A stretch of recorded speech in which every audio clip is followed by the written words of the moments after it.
If I were to ask you what are you most afraid of, you probably wouldn't answer whistles. But hang in there, because after this, you might just change your tune. They're called Aztec death whistles and have been discovered in graves from the 13th to the 16th centuries. And it's worth giving these a quick Google, because their looks alone are startling.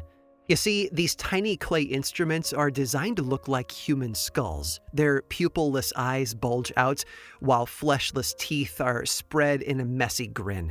And that's not even mentioning what happens when these whistles are blown. Because here's the thing, the high-pitched scream that emanates from these whistles does something to the human brain. That is, it fills us with instant, uncontrollable dread. Seriously, in 2024, a group of neuroscientists from the University of Zurich monitored listeners' brains upon hearing the death whistles songs, and what they found was pretty weird to say the least, because the brain seemed unable to classify the noise at all. It's a sort of uncanny valley thing, part natural sounding, part unnatural, and that ambiguity causes an immediate sense of confusion and fear in all who hear it.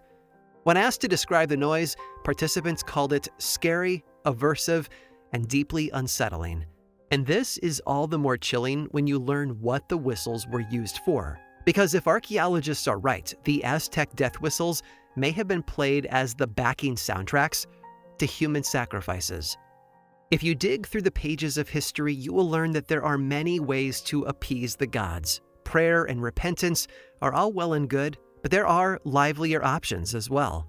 Tooting on a cursed whistle, banging a sacred drum. Or if you want to take your veneration a literal step further, you could always hit the dance floor. I'm Aaron Mankey, and this is Lore.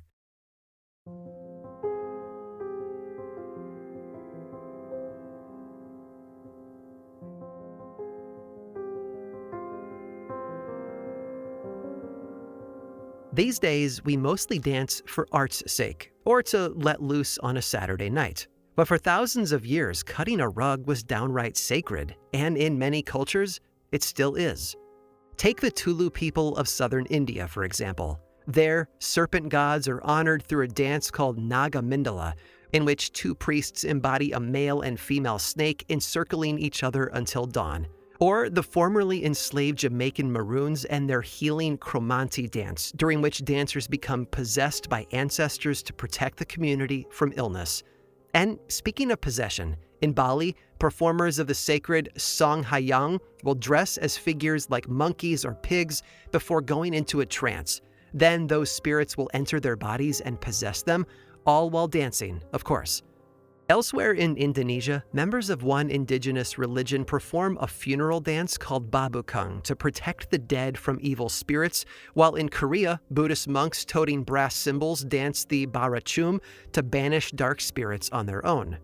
Now, sometimes it's less about what the dance is and more about where that dance takes place. For example, in ancient Wales, long ago shepherds performed ritual dances within winding labyrinths carved into the hillsides. And if you're afraid of heights, you might want to avoid this one ancient Mesoamerican tradition. To perform the Danza de los Voladores, or Dance of the Flyers, 5 men climb up a 30-meter pole. Then 4 of them tether themselves to ropes and swan dive off while the 5th one serenades them from on high with a flute and a drum. According to myth, the Dance of the Flyers originated to appease the gods after a long drought. And hey, it must have worked, because it's still being performed to this day. On the Jewish holiday of Simchat Torah, congregations sing and dance while holding the Holy Scrolls. In the words of one Hasidic master, the Torah scrolls wish to dance, and so we become their feet. Christianity, on the other hand, is one of the only religions in the world that doesn't include dancing as a major devotional tool. But that hasn't kept Christian worshippers from doing a little holy boogieing anyway. Take good old St. Francis of Assisi, who was said to sing and dance as he preached. Now look, I'll be honest, I could fill 10 episodes listing sacred dances and still only scratch the surface. But from even this small sampling, it's clear. Movement is an essential piece of human culture. Folk dance connects us to gods, spirits, and ancestors alike, not to mention one another. And given all that power, it's no surprise that throughout history, people have tried to ban it. Now, before you say, hey, I've seen that Kevin Bacon movie, I'm not talking about Footloose, although honestly, it isn't all that off the mark. In the classic 1980s movie, a small town in Utah upholds an anti-dancing law in an attempt to keep local young people in line. And in real life, dancing bans have served a similar purpose as a means of control. Take the history of Irish folk dancing, for example. If you've ever seen Riverdance, you probably have a certain vibe in mind. Lots of peppy jumping and kicking mostly, but Irish folk dancing didn't start on the stage. Oh no, it began as magic. It's thought that the earliest ritual dancers in Ireland were ancient druids dancing around sacred trees. Later, when the Celts arrived on the scene in about 500 BC, they added their own Central European flavor to the mix, and things continued to evolve from there. The bagpipes were piping, the mouth harps were twanging, and then came the English. In 1695, England began establishing so-called penal laws designed to suppress Irish culture. Everything from the Irish language to music and, yes, traditional Irish dance was outlawed. After all, what's a quicker way to subjugate an entire people than to separate them from the very thing that makes them, well, them? These laws stayed firm for half a century, but all that time, Irish dancers kept their tradition alive in secret. And finally, in the mid-1700s, they were allowed back into the light. Itinerant dance masters began traveling from country to country, staying with local families and teaching dances as they went. And with that, Irish culture got back on its feet. No pun intended, of course. Desperate to prevent something like the culture bans from ever happening again, 1893 saw the formation of the Gaelic League, an organization dedicated to elevating traditional Irish culture and kicking out any British elements that might have leaked in to sully it. How do they do this, you might ask? Well, by placing specific formal requirements on how Irish dance was to be taught and performed, right down to the costumes those dancers should wear. A bit ironic, right? That to protect a folk art from laws and regulations, the Gaelic League imposed a bunch of laws and regulations. So, back to Riverdance. Most of the elements we associate with Irish step dancing today were actually deliberately created by the Gaelic League. And something similar went down in the Polynesian kingdom of Tonga, where dance had long been used to tell stories of the gods. When Methodist missionaries arrived in the 19th century, they outlawed traditional dances as heathen, and so Tongans started a new dance known as the Laka Laka. This too told Tongan folktales, but looked different enough from the old dances that the missionaries didn't recognize it, allowing it to evade the ban. Today, the Laka Laka is considered the national dance of Tonga. Oh, and there's another spot that famously banned dancing as well. You may have heard of it too, a little place called New York City. Yes, in 1926, something called the Cabaret Law was put into effect, making it illegal for venues to host music and dancing without a rather expensive license. Under the guise of cracking down on speakeasies during Prohibition, the law was really designed to keep black artists off the stage. And believe it or not, cabaret laws remained on the books in New York until 2017. Clearly, the link between dancing and power is far from new, and neither is the attempt to control that power. But one group of people in 19th century America raised this idea to a whole new level when they took part in a dance that was meant to usher in a whole new world.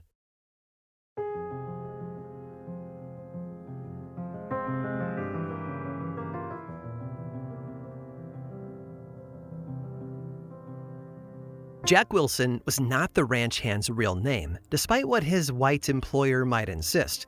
And as a member of the Northern Paiute tribe living in what is now Nevada, he was far from the only Native American the settlers had attempted to whitewash.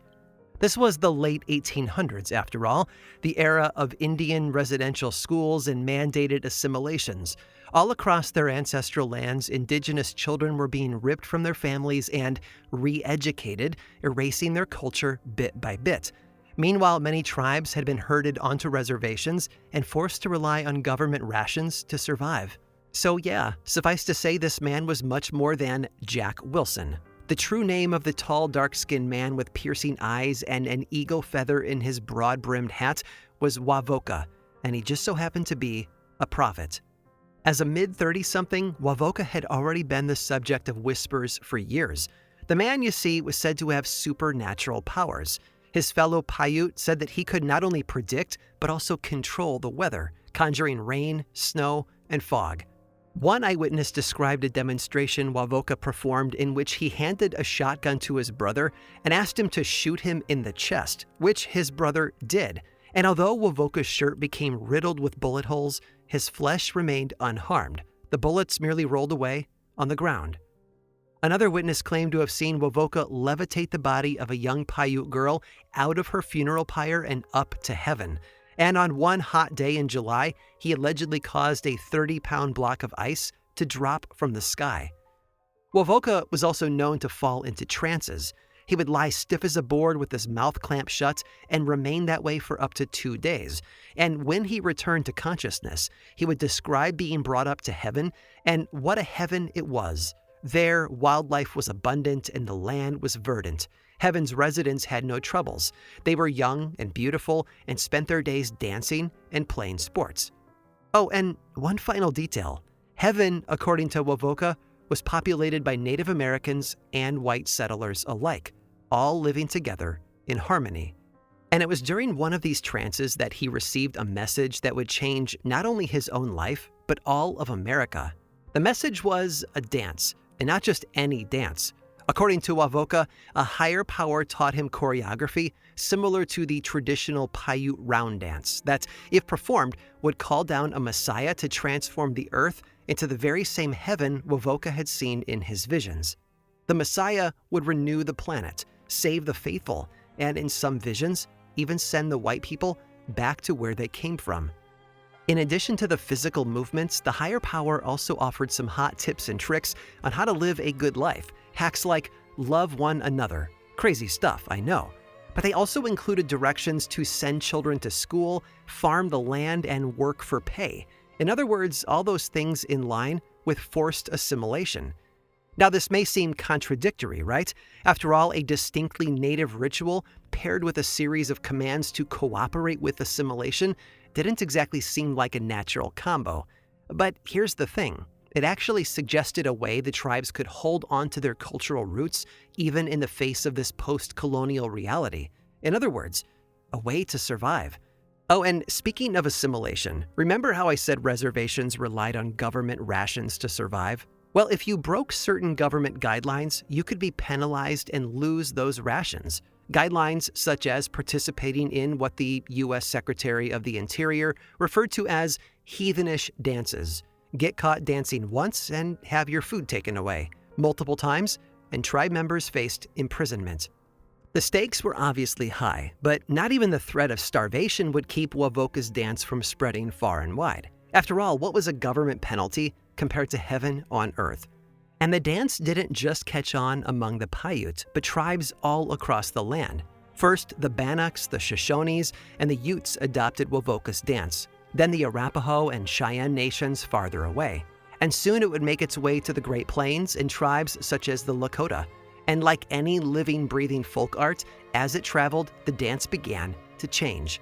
For example, although Wovoka initially preached a set time for the dance to occur in limited bouts of 5 days at a time, some tribes were dancing every single night. On top of that, it wasn't just Wovoka receiving visions anymore. Other dancers had begun collapsing into trances as well. They too would speak of seeing a heaven similar to that Wovoka described, and there they feasted and reveled with long-dead loved ones. And while Wovoka's Messiah was never named, some tribes who had converted to Christianity believed that the coming entity was none other than Jesus Christ. Each tribe created their own songs to accompany the dance as well, songs about yearning and family and lost loved ones returning from death. The lyrics to one included, mother come home, my little brother goes about always crying, my little brother goes about always crying, mother come home, mother come home. Another song said, you shall see your grandfather, you shall see your kindred, the Father says so. Wovoka's dance, it seems, was no longer Wovoka's dance at all. It had taken on a life of its own, spread and shifted, and become something new.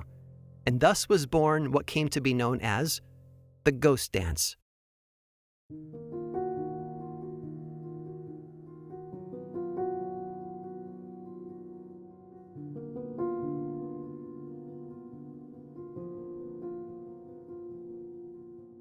In the center of the clearing was a small tree. Offerings hung from its branches, red, white, and blue ribbons, and even an American flag.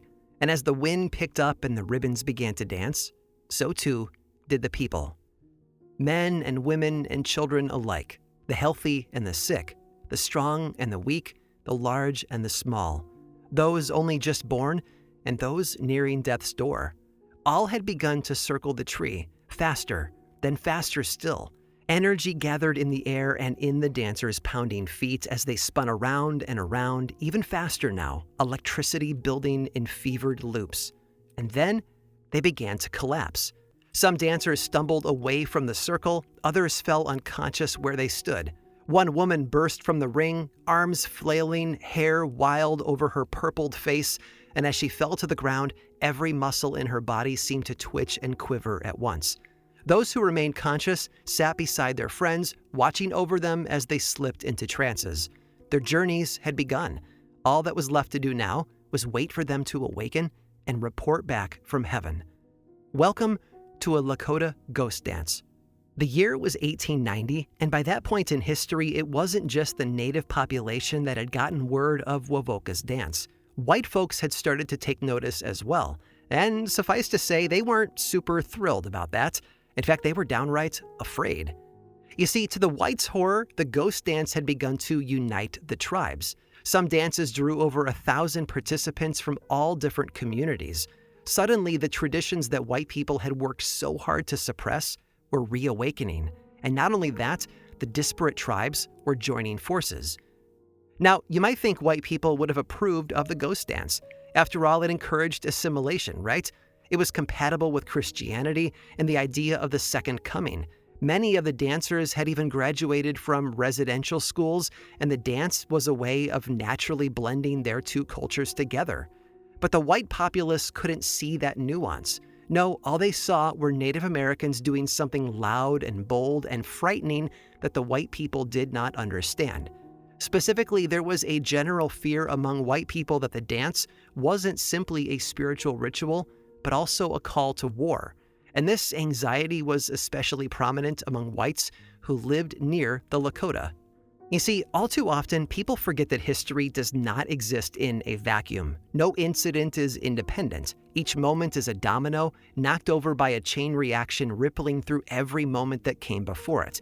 And during the summer of 1890, there were some real precarious dominoes teetering around one Lakota Sioux reservation in South Dakota. Take, for example, the fact that an impressive 1 out of every 3 Lakota Sioux were participating in the ghost dances. Also, many of those ghost dancers were veterans of the Great Sioux War, of Little Bighorn fame and Custer's Last Stand, and this made the whites very, very nervous. And it's easy to imagine the questions they might have asked. Were these ghost dancers itching to take up arms again? Were they gaining power? Was all this dancing leading up to an attack? Combine those worries to the fact that the Lakota had begun killing and eating cattle as part of the ghost dance ceremony, and let's just say the dominoes were ready to put on quite a show.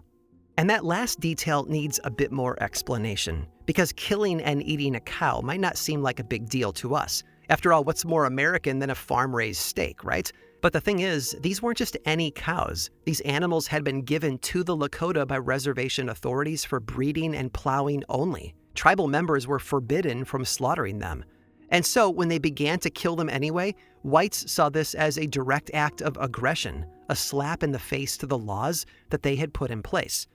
To the Lakota, it was an entirely different story, though. They were going hungry. The government wasn't providing sufficient rations, and why shouldn't they have the same rights over their own livestock as white farmers had?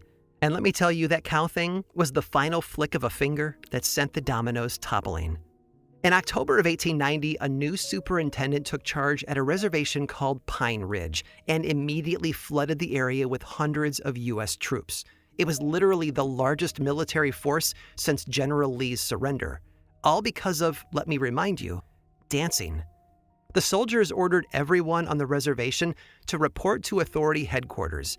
While many did, a bunch of ghost dancers said heck no and set up a camp of their own out in the Badlands instead. And it was while stationed there that they received the terrible news. It had happened at a reservation called Standing Rock, home of famous Hunkpapa Lakota leader Sitting Bull. American agent James McLaughlin used the ghost dance as an excuse to arrest Sitting Bull, a longtime rival of his, despite the fact that Sitting Bull had never even led a ghost dance. When police moved to take him into custody on December 15th, one of his followers shot at the arresting officers. In response, the police immediately shot Sitting Bull in the head and chest, killing him. The ensuing gunfight would claim a dozen more lives, and tragically, the violence was only beginning. Back at the Badlands camp, the ghost dancers were getting nervous. It was winter, and Sitting Bull's murder had left everyone sufficiently worried. And so they decided the safest thing to do would be to pack up all their belongings, close camp, and report to headquarters as originally directed. And a group of U.S. soldiers were sent to escort them. But partway through the journey, they ordered the dancers to stop. Suddenly, more soldiers arrived, and then they spent the night drinking and cavorting as the Lakota grew more and more uneasy. The very next morning, on December 29th, the military demanded that the Lakota turn over any guns they owned. Then they ransacked their camp. They stripped the dancers of every rifle, knife, club, anything that could be used to defend themselves.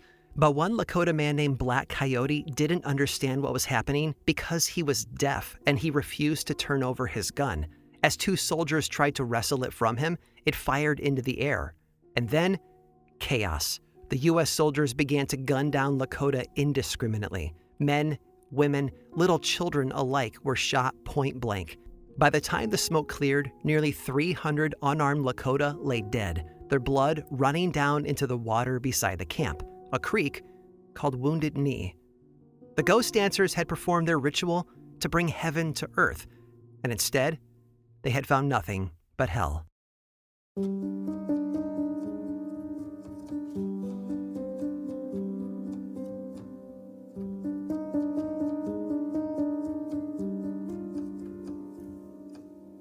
The Wounded Knee Massacre has gone down in history as one of our nation's darkest moments. Entire families slaughtered. And for what? The military would have claimed that they were protecting themselves, that the ghost dancers were savage, animalistic, even less than human. But that's a lie. No, the government murdered the Lakota because of their humanity, because they dared to cling tight to that most human thing of all, a cultural identity. In the face of such horror and bloodshed, you might think that the ghost dance would have died out. But it didn't. True believers still made pilgrimages to Wovoka seeking his guidance, and Wovoka continued to insist that the Messiah would come. In fact, in August of 1891, he claimed the Messiah had officially arrived. "Do not tell the white people about this," he told his followers. "Jesus is now upon the earth. He appears like a cloud. The dead are still alive again. I do not know when they will be here, maybe this fall or in the spring. When the time comes, there will be no more sickness, and everyone will be young again." Sadly, Wovoka's prophecy never came to pass, and with this, enthusiasm for the ghost dance finally started to wane, along with faith in Wovoka as a prophet. But here's the thing, there's one of Wovoka's prophecies that did actually come true. You see, as an older man, he made his followers a promise. When he died, he said, he would shake the earth to let them know he had made it up to heaven. One final message from a man who had already shaken up plenty while he was here on earth. Wovoka passed away on Paiute land in Nevada on September 20th of 1932. He had lived a long and meaningful life, and finally the time had come to ascend to that heaven he had preached about for so long, or so his friends and followers hoped. As it turned out, though, they didn't have to rely on mere hope for long, because exactly 3 months to the day after his death, Wovoka sent his message, a massive 7.1 magnitude earthquake rippling through Nevada. It was all the proof they needed. Wovoka had made it to heaven. And this time, even his white acquaintances couldn't deny it. "Son of a gun," remarked one, "said he was going to shake this world if he made it, and by God, he did."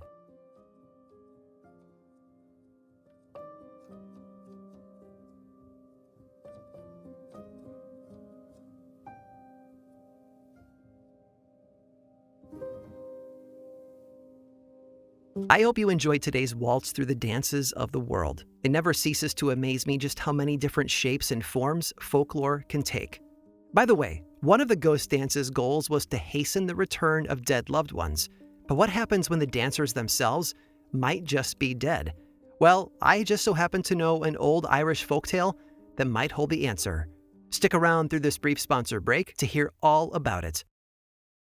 This show is sponsored by BetterHelp. We've all done it before, right? Turning to our barista, hairdresser, or some random stranger at the gym for some life advice. But as fun as they are to talk with about everyday topics, when you're looking for help about relationships, anxiety, depression, and other clinical issues, they may not have all the right answers. Instead, get guidance from a credentialed therapist online with BetterHelp. BetterHelp therapists work according to a strict code of conduct and are fully licensed in the U.S. A short questionnaire helps identify your needs and preferences, and their industry-leading match fulfillment rate means they typically get it right the first time. If you aren't happy with your match, switch to a different therapist at any time from their tailored recommendations. BetterHelp has been helping people find their match for over 10 years and has a 4.9-star rating out of 1.7 million client session reviews. It's completely online, and you can pause your subscription whenever you need to and switch therapists anytime at no extra cost. As the largest online therapy provider in the world, BetterHelp can provide access to mental health professionals with a diverse variety of expertise. Find the one with BetterHelp. Our listeners get 10% off their first month at betterhelp.com/lore. That's BetterHelp, HELP.com/lore. This episode was also sponsored by Quince. Cooler temps are rolling in, and as always, Quince is where I am turning for fall staples that actually last. From cashmere and denim to amazing boots, the quality holds up and the price still blows me away. Quince has the kind of fall staples that you'll wear nonstop, like super soft 100% Mongolian cashmere sweaters starting at just $60. Their denim is durable and fits right, and their real leather jackets bring that clean, classic edge without the elevated price tag. What makes Quince different? They partner directly with ethical factories and skip the middlemen, so you get top-tier fabrics and craftsmanship at half the price of similar brands. I might be starting to layer my outfits right now, but there's always one consistent thing: the Quince 100% Merino All-Season T-shirt. If you've been looking for T-shirts that fit great and hold up over time, give Quince a try. They're great under one of the sweaters. Keep it classic and cool this fall with long-lasting staples from Quince. Go to quince.com/lore for free shipping on your order and 365-day returns.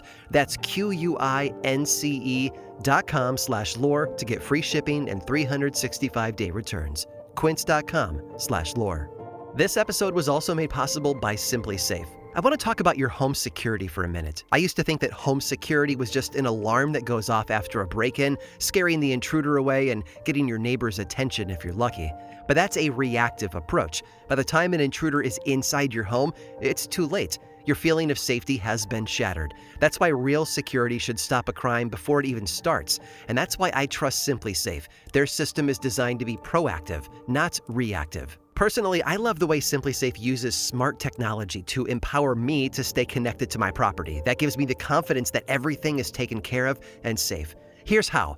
They use smart AI-powered cameras to identify threats lurking outside your home and immediately alert Simply Safe's professional monitoring agents. And these agents intervene in real time before the break-in even begins. They access two-way audio to confront the person, trigger sirens and spotlights to scare them off, and request rapid police dispatch when needed, all helping to stop the intruder while they're still outside. That's real security. Join the more than 4 million Americans who trust Simply Safe with their home security every day, including me.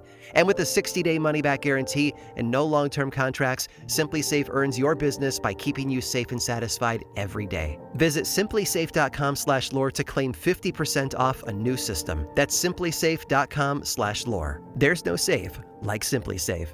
And finally, this episode was made possible by MeUndies. You know that feeling when the air gets crisp, the leaves start to turn, and you're finally wearing flannel and sweaters again? Yeah, fall is a vibe, right? But you know what makes it even better? Knowing that you've got MeUndies on underneath. Their micromodal fabric is like a warm hug, lightweight, breathable, and perfect for layering season. Now let's get into the real treat. MeUndies just dropped their Halloween collection, and I am obsessed. They even have glow-in-the-dark undies. How cool is that? MeUndies has a cut for every body with over 20 different styles in 100 different colors and prints. Plus, they use sustainably sourced materials and work with partners that care for their workers. And for those of you who are curious, and yes, I've been asked on social media, I went with their Ultramodal Core Boxer Brief, and I honestly can't get over how soft and perfect they are, just pure cloud-like comfort. With more than 30 million pairs sold and 90,000 five-star reviews, MeUndies are an essential must-have for every drawer. Not happy with your first pair of undies? It's on MeUndies. Right now, as a listener of my show, you can get cozy and spooky for less with deals up to 50% off at MeUndies.com/lore and enter promo code LORE. That's MeUndies.com/lore, promo code LORE for up to 50% off. MeUndies, comfort that's made for fall.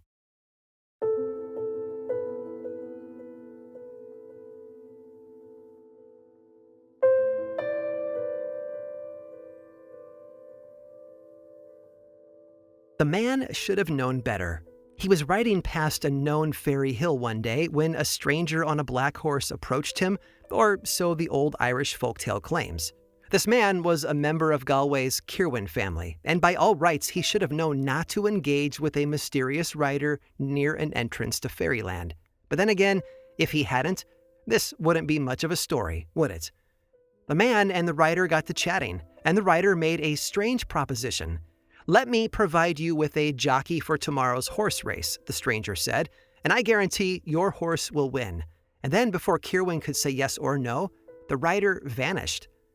The following morning, the jockey arrived. He was rather odd and suspiciously impish, but Kirwan felt oddly compelled to let him race. And so together, the man and his weird little jockey headed to the track. Lo and behold, Kirwan's horse won. He stood in a daze as the silver cup was shoved into his hands, and everyone clamored to learn where he had found the wonderful, talented jockey. A jockey who, by the way, had entirely disappeared. But someone else had arrived in his place. It was the rider on the black horse, who cordially invited Kirwan to dinner. The two of them trotted through the countryside to a beautiful mansion where servants lined the steps waiting to receive them. They dressed Kirwan in a purple velvet suit, I'm thinking the kind that Prince might have worn in a music video in the 80s, and then led him to a dining hall the likes of which Kirwan had never seen. Floral garlands spiraled around crystal columns, while wine overflowed from golden cups inlaid with gleaming jewels. Steaming gold platters sagged with every imaginable delicacy, and conversation flowed just as freely as the drinks. And the night wasn't over yet, because once the meal concluded and the dishes were cleared out, it was time to dance. Revelers poured into the room and danced in circles around Kirwan, the guest of honor, beckoning him to join them. And he almost did if he hadn't looked closely.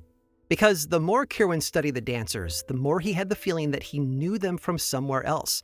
They were moving quickly and the lights in the room were dim, but as he squinted to make out their faces, the truth dawned on him. He did know these people, or rather, he had known them, past tense, because every single one of these dancers was dead. There, pirouetting by a marble column, was a man who had been killed in a hunting accident, and over there, it was Kirwan's own brother who had drowned the year before. Although the dancers were pale as death itself, their eyes burned as if aflame, and they danced with a lifelike fervor, begging Kirwan to join them. Suddenly, coming closer was Kirwan's lost love. She was just as beautiful as she had been before she died. She was even wearing the pearl necklace he had given her, which gleamed around her neck as she grabbed his wrist and tried to tug him into the fray. Her fingers burned around his wrist. "Dance with me," she whispered into his ears. "Dance with me again. Look at me, for you once loved me." Now, to Kirwan's credit, all of this sufficiently freaked him out. He pulled his wrist away and he pushed through the crowd, searching frantically for his host, the rider. "Take me away from this place," he begged. "I know the dancers. They are dead. Why have you brought them up from their graves?" The stranger merely laughed and poured him another glass of red wine. "For courage," he said. Not knowing what else to do, Kirwan drank the wine, and soon he fell into a deep slumber. At noon the next day, he awoke in his own bed. Perhaps it had all been a dream, or rather a nightmare, and he might have convinced himself of that too, if it weren't for the angry red burn encircling his wrist in the delicate shape of his sweetheart's hand.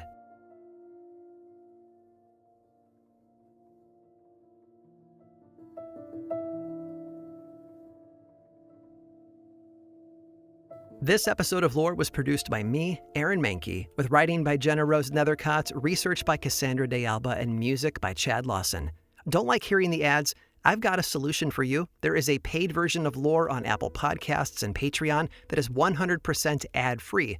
Plus, subscribers there also get weekly bonus mini episodes called Lore Bites. It's a bargain for all of that ad-free storytelling and a great way to support this show and the team behind it. Learn more over at lorepodcast.com/support. Lore, of course, is much more than just a podcast. There's the 3-book World of Lore series available in bookstores and online, and 2 seasons of the TV adaptation on Amazon Prime. Information about those is also available over at lorepodcast.com. And you can also follow the show on social media platforms like Blue Sky, YouTube, Threads, and Instagram. Just search for Lore Podcast, all one word, and then click that follow button. And when you do, say hi. I like it when people say hi. And as always, thanks for listening.